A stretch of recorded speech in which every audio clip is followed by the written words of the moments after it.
Hello, MAB Elementary Literature Group. It's Mr. T back again with A Christmas Carol by Charles Dickens. I got my buddy Mosby the Black Cat here who's going to listen along as we continue to delve into the mysteries that Dickens created with Ebenezer Scrooge. You remember that we were with the ghost of, Ebenezer was with the ghost of Christmas Present, and they had visited his clerk's house, Bob Cratchit, and sat in unobserved in their celebration. And at the end of the celebration, all this time, the chestnuts in the jug went round and by they had a song about a lost child traveling in the snow from Tiny Tim, who had a plaintive little voice and sang it very well indeed. There was nothing of high mark in this. They were not a handsome family. They were not well dressed. Their shoes were far from being waterproof. Their clothes were scanty, and Peter might have known, and very likely did, the inside of the pawnbrokers. But they were happy, grateful, pleased with one another, and content with the time. And when they faded and looked happier yet in the bright sprinklings of the Spirit's torch on parting, Scrooge had his eye upon them, and especially on Tiny Tim, until the last. By this time it was getting dark and snowing pretty heavily, and as Scrooge and his spirit went along the streets, the brightness of the roaring fires in kitchens, parlors, and all sorts of rooms was wonderful. Here the flickering of the blaze showed preparations for a cozy dinner, with hot plates baking through and through before the fire, and deep red curtains ready to be drawn to shut out the cold and the darkness. There, all the children of the house were running out into the snow to meet their married sisters, brothers, cousins, uncles, aunts, and to be the first to greet them. Here again were shadows on window blinds of guests assembling, and there was groups of handsome girls, all hooded and fur-booted, and all chattering at once, tipped lightly off to some near neighbor's house, where, woe upon the single men who saw them enter, artful witches, well they knew it, in a glow. But if you had to judge from the number of people on their way to friendly gatherings, you might have thought that no one was at home to give them welcome when they got there. Instead of every house expecting company and piling up its fires half chimney high, blessing on it how the ghost exulted, how it bared its breadth of breast and opened its capacious palm and floated on, outpouring with a generous hand, its bright and harmless mirth on everything within its reach. The very lamplighter who ran on before, dotting the dusty street with specks of light, and who was dressed to spend the evening somewhere, laughed out loudly as the spirit passed him, though little keened the lamplighter that he had any company but Christmas. And now, without a word of warning from the ghost, they stood upon a bleak and desert moor, where the monstrous mass of rude stone was cast about, as though it were the burial place of giants. The water spread itself wheresoever it listed. It would have done so but for the frost that held it prisoner, and nothing grew but moss and furze and coarse, rank grass. Down in the west, the setting sun had left a streak of fiery red, which glared upon the desolation for an instant like a sullen eye, and frowning lower yet, was lost in the thick gloom of the darkest night. Boy, that Dickens can create a scene, can't he? "What place is this?" asked Scrooge. "A place where miners live, who labor in the bowels of the earth," returned the spirit. "But they know me, see?" A light shone from the window of a hut, and swiftly they advanced towards it. Passing through the wall of mud and stone, they found a cheerful company assembled around a glowing fire. An old man and a woman with their children and their children's children, and another generation beyond that, all decked out gaily in their holiday attire. The old man, in a voice that seldom rose above the howling of the wind upon the barren waste, was singing them a Christmas song. It had been a very old song when he was a boy, and from time to time they all joined in the chorus. So surely as they raised their voices, the old man got quite blithe and loud, and so surely as they stopped, his vigor sang again.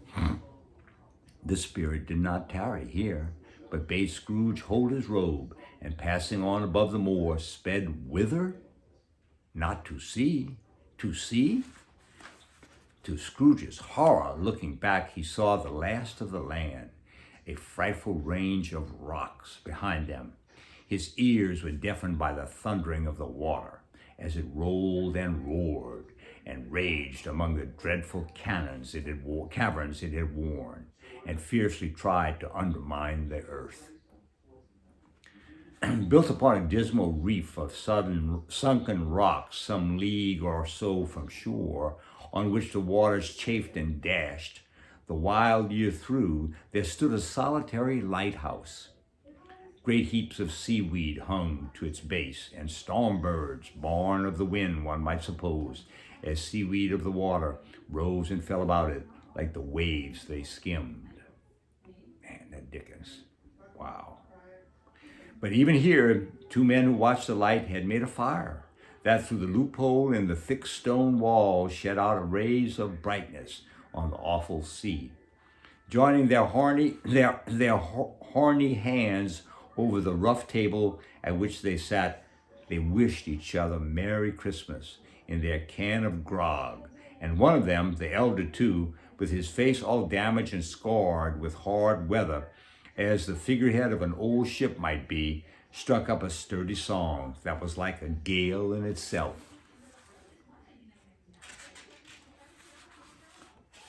Again the ghost sped on, above the black and heavy seas, on, until, being far away, as he told Scrooge, from any shore, they lighted on a ship.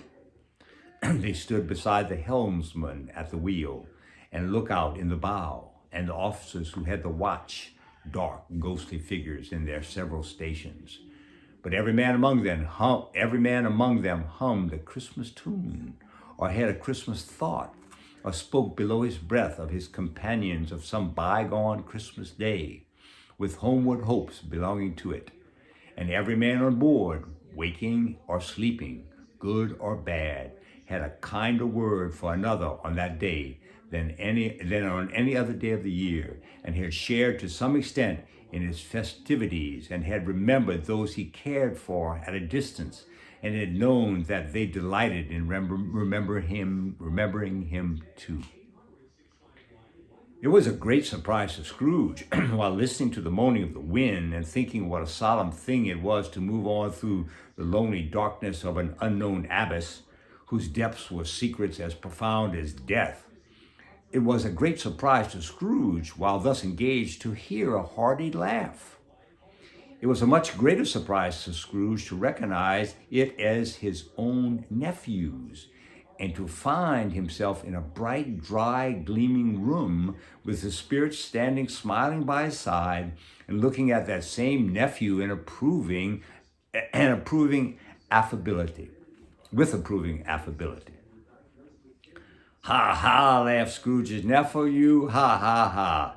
If you happen by any unlikely chance to know a man who's blessed in the laugh than Scrooge's nephew, all I can say is I should like to know him too. Introduce him to me and I'll cultivate his acquaintance. It was a fair, even-handed, noble adjustment of things, and while there is infection and disease and sorrow, there's nothing in the world so irresistibly contagious as laughter and good humor.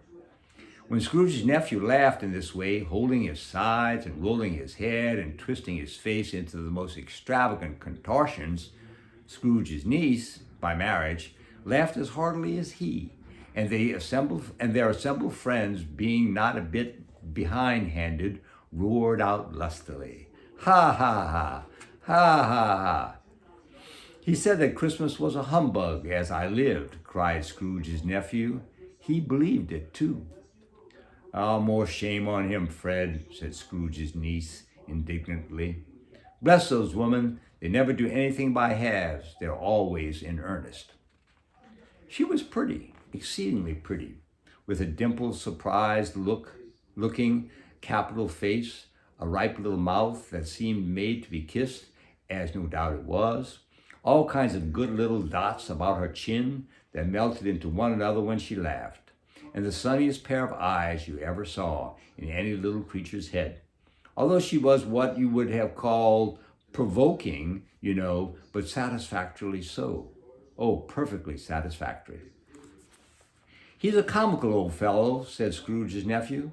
That's the truth, and not so pleasant as he might be. However, his offenses carry their own punishment, and I have nothing to say against him.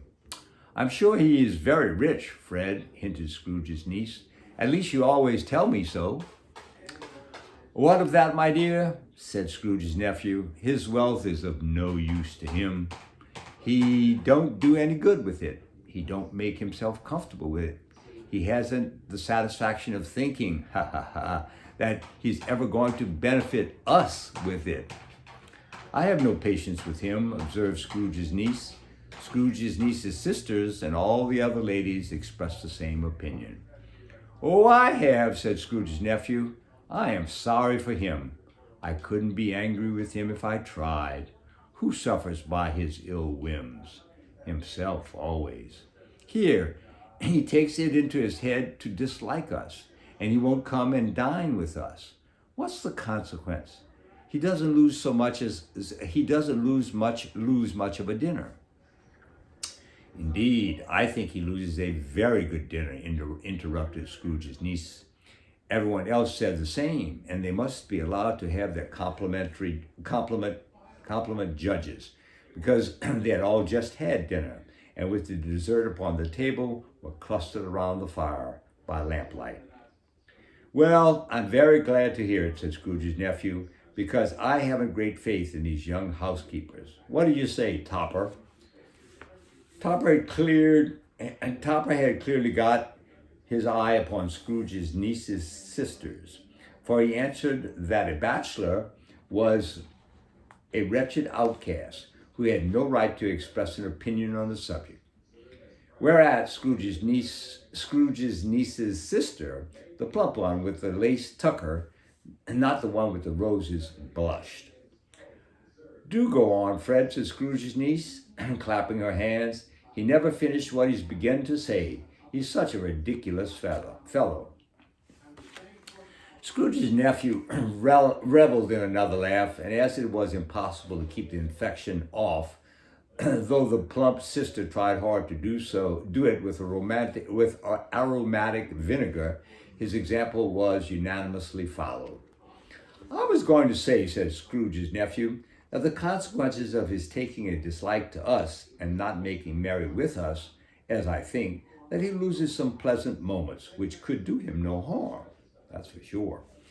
I'm sure he loses pleasanter companions that he can find in his own thoughts, either in his moldy old office or his dusty chambers. I mean to give him the same chance every year, whether he likes it or not, for I pity him. He may rail at Christmas till he dies, but he can't help thinking better of it. I defy him. If he finds me going there in good temper year after year and saying, Uncle Scrooge, how are you? If it only puts him in the vein to leave his poor clerks £50, that's something. I would think I shook him yesterday. It was their turn to laugh now at the notion of shaking Scrooge, but being thoroughly good-natured and not much caring what they laughed at, so that they laughed at any rate, he encouraged them in their merriment and passed the bottle joyously around. After tea, they had some music, for they were a musical family, and they knew what they were about. When they sang a glee or a catch, I can assure you, especially Topper, who could growl away in the bass like a good one, and never swell the large veins in his forehead, or get red in the face over it. Scrooge's niece played well upon the harp, and played among other tunes a simple little air, A mere nothing, you might learn to whistle it in 2 minutes, which had been familiar to the child who fetched Scrooge from the boarding school, as he had been reminded by the ghost of Christmas past. When the strain of the music sounded, all the things that the ghost had shown him came upon his mind. He softened more and more, and thought that if he could have listened to it often, years ago, he might have cultivated the kindness of life for his own happiness with his own hands, without resorting to the sexton's spade that buried Jacob Marley. But they didn't devote the whole evening to music. After a while, they played at forfeits, for it is good to be children sometimes, and never better than at Christmas, when the mighty founder was himself a child. Stop! There was the first game of blind man's bluff. Of course there was. And no more believed Topper was really blind than I believe he had eyes in his boots. My opinion is that it was a done thing between him and Scrooge's nephew, and that the ghost of Christmas present knew it too. The way he went after that plump sister in the lace tucker was an outrage on the credulity of human nature. Knocking down the 5-irons, tumbling over the chairs, bumping against the piano, smothering himself among the curtains. Wherever she went, there he went too. He always knew where the plump sister was. He wouldn't catch anybody else.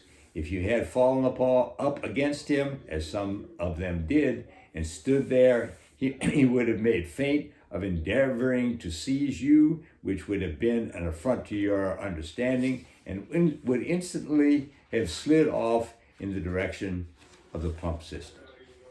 She often cried out that it wasn't fair, and it really was not. But when at last he caught her, when in spite of all her silken rustlings and her rapid flutterings past him, he got her into a corner where there was no escape. Then his conduct was most execrable. For, pretending not to know her, his pretending that it was necessary to touch her headdress, and further to assure himself of her identity by pressing a certain ring upon her finger and a certain chain around her neck, was vile, monstrous. No doubt she told him her opinion of it when, another blind man being in office, they were so very confidential together behind the curtains. Scrooge's niece was not one of the blind man's bluff party, but was made comfortable with a large chair and a footstool in a snug corner where the ghost and Scrooge were close behind her. But she joined in the forfeits and loved to admiration with all the letters of the alphabet. Likewise, at the game of how, when, and where, she was very great, and to the secret joy of Scrooge's nephew, beat her sisters hollow, though they were sharp girls too, as Topper could have told you. There might have been 20 people there, young and old, but they all played, and so did Scrooge. For wholly forgetting in the interest he had in what was going on, that his voice made no sound in their ears, he sometimes came out with his guesses quite loud, and very often guessed quite right, too. For the sharpest needle, best Whitechapel, warranted not to cut in the eye, was not sharper than Scrooge, blunt as he took it in his head to be.